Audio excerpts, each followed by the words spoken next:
I'm going to move into the second of our theoretical models because that is really aligned beautifully with the simple view of reading, and that is Scarborough's rope. And thank you all, by the way, for continuing to chime in and add your comments and your concerns and your frustrations, but also your contributions, because only then can we all, as a state and as a country, continue to change our practices to help our kids, because that's really what it's about. It's not about our egos. It's about our kids and improving the outcomes for them. Okay, Scarborough's reading rope. Let me get my rope here. Here's mine. Now, usually in this training, we make a reading rope together. We will not have the ability to do that, but I will talk you through how to do it because I hope that you make your own reading rope. But here's my Scarborough's rope. So we have the upper strands, which are all language comprehension, which you can all see it. And then the lower strands, which are word recognition. And actually what I'm going to do is I'm going to switch cameras here for a second, and I'm going to, after I review these, I'm going to show you this on my document camera. Okay, let's go through each of these strands because it's so important that we talk about all of them. Word recognition is the bottom of the rope. And word recognition has 3 strands, which we talked about under word recognition with the simple view: phonological awareness, decoding, and sight word recognition.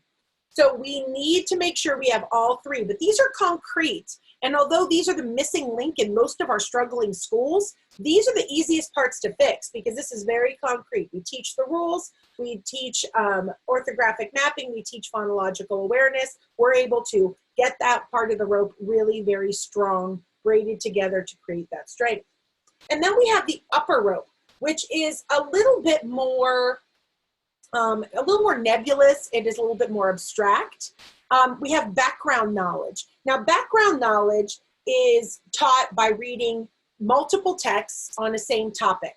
And also maybe not just text, but having some images, pictures. I love some of the programs now have great works of art related to these background knowledge, related to the theme or the topic to build background knowledge. Videos to build background knowledge with our texts, using infographics, a lot of pictures. So all of those things together build that background knowledge. And that's why when we bring in science and social studies, health, mathematics, we bring all of those content areas in into our English language arts and into our literacy blocks. We can build background knowledge. Even at the preschool level, background knowledge is so important. Susan Newman has been talking about how we need to have themes and units, and then we use them throughout the whole day. That's part of our centers. It's part of our independent play. It's part of our daily conversation is all about that unit and theme to build that background knowledge in our students. So that is pre-K all the way through grade 12.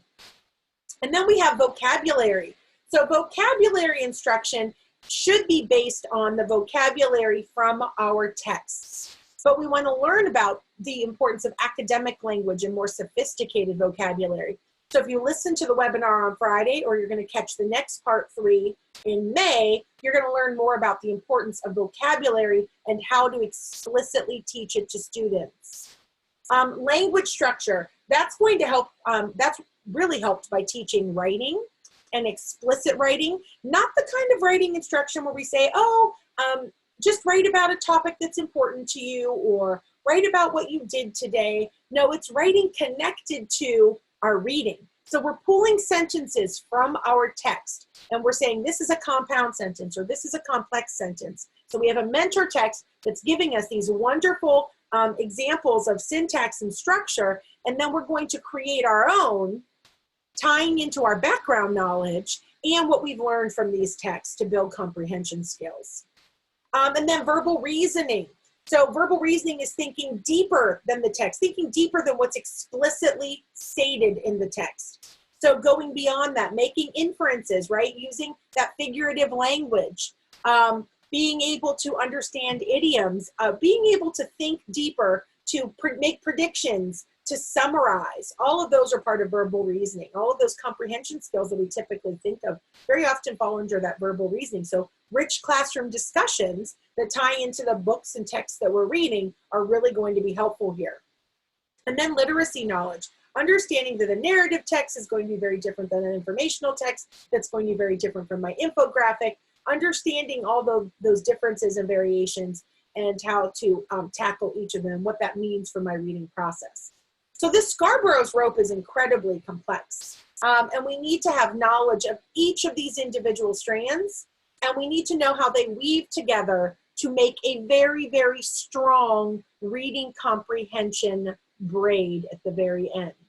So I think of the Scarborough's reading rope, I think of the nylon cording that's used in parachutes. So I don't know really a whole lot about parachutes beyond what I've seen on NCIS or any other show associated therein. But what I do know is that if that nylon cording is strong and well tightly woven together, it can save a person as they are jumping out of an airplane, right? You know, it can save and handle this massive weight and this massive amount of pressure and save people, including whether it be a parachute or the same nylon cording on my seatbelts. It's so strong that it can actually save a life, right? But we also know with that nylon cording that if one of those strands is missing, or if it breaks, the whole thing unravels and we lose the strength of the rope. We lose the strength of the cord.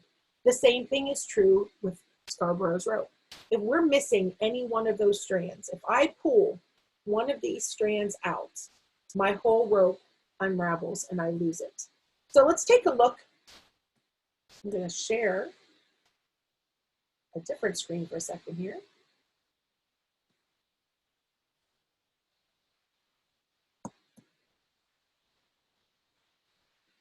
There we go.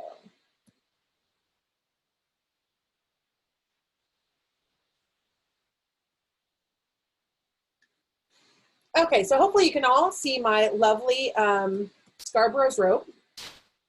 Everyone seeing that okay?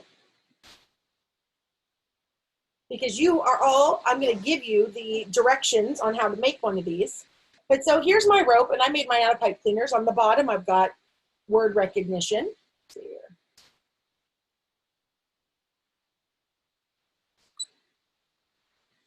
Cool. Bottom, I've got word recognition. So I've got my decoding, sight word recognition, and phonemic awareness. And then my upper strands are going to be my language comprehension. And you'll notice that two of these strands in my upper strands are red and white. And I did that on purpose. That was intentional.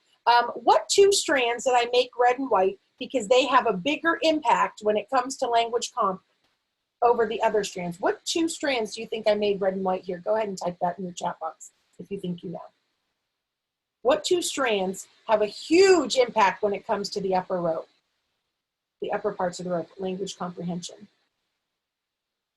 Absolutely, vocabulary and background knowledge. So when it comes to the top of the rope, my background knowledge and my vocabulary, which is a little hard to read, I made them a different color because I want to remember that these two have such a huge impact on reading comprehension. They are so important for reading comprehension. And so I offset them to remind me how much I should be spending time on those and putting more emphasis on teaching those and make sure my curriculum includes these. Because when it comes to the top, the reds, these two are so important. Now, once again, I cannot afford to leave any of these out.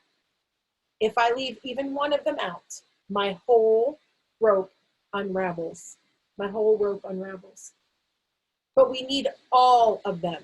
So, but when it comes to language comp, vocab and background knowledge, thank you everyone for chiming in on that. We know that those are going to have a lot of bang for your buck impact. Now you'll notice nowhere in here are we talking about determining what levels my students are on or anything like that. We are really talking about the skills I must be teaching my students every single day. And that's what this is about. This is about teaching skills to students to prepare them.